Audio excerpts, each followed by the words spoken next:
Sayo Chen.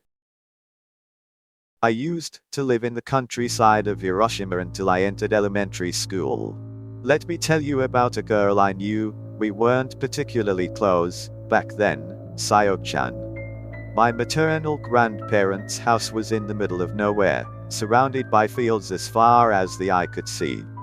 There were no kindergartens or daycares nearby, so I spent my days playing at home with my mother and grandmother, eagerly waiting for my father to come home. It was a pretty boring routine. The only exciting moments were when we went to the nearby town. We often went to the same park and I would play while waiting for my mother to finish shopping.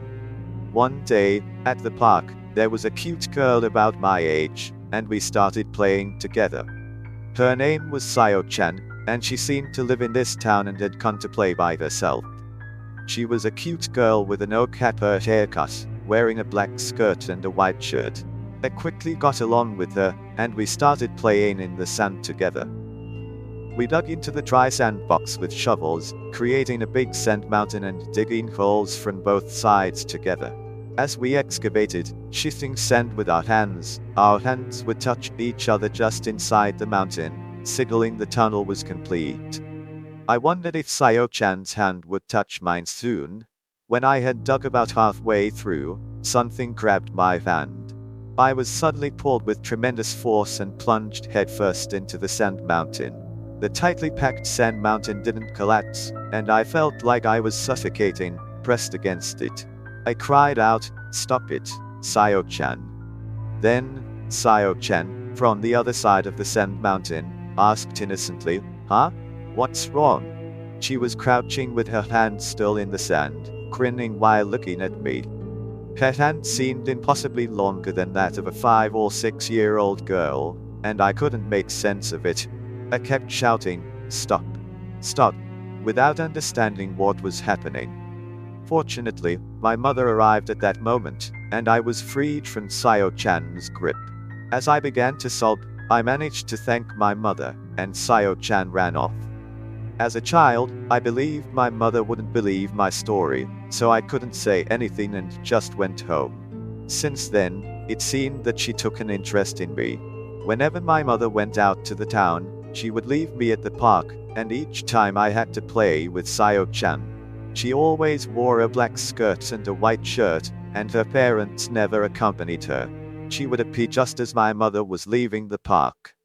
There were times when other kids were already playing in the park, but when Sayo Chan entered, not only kids my age but even older kids who seemed to be in elementary school would quietly run away. I couldn't defy Sayo Chan in any way, and I was completely under her control. Once, there was a lighter lying in the corner of the park, and when Sayo Chan touched it lightly, a flame suddenly ignited. There was also a time when she threw rolled up dried leaves at a cat walking on the wall, and the cat fell off without any resistance. Unbelievable things happened whenever I met Sayo Chan, and I began to feel fear every time I saw her.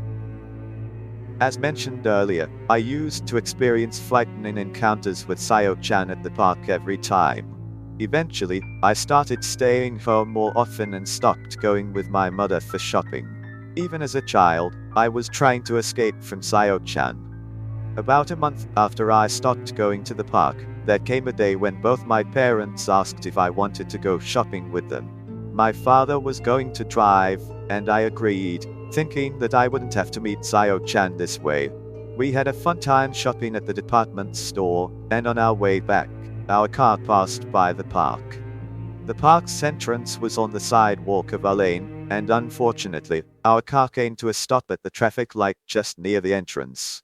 I anxiously peeked out of the window, hoping that Sayo Chan wouldn't spot me. But she was there, all alone, pointing at something and laughing hysterically.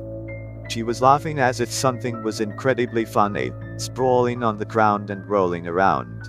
I was left in shock, but at that moment, the traffic light turned green, and the car started moving.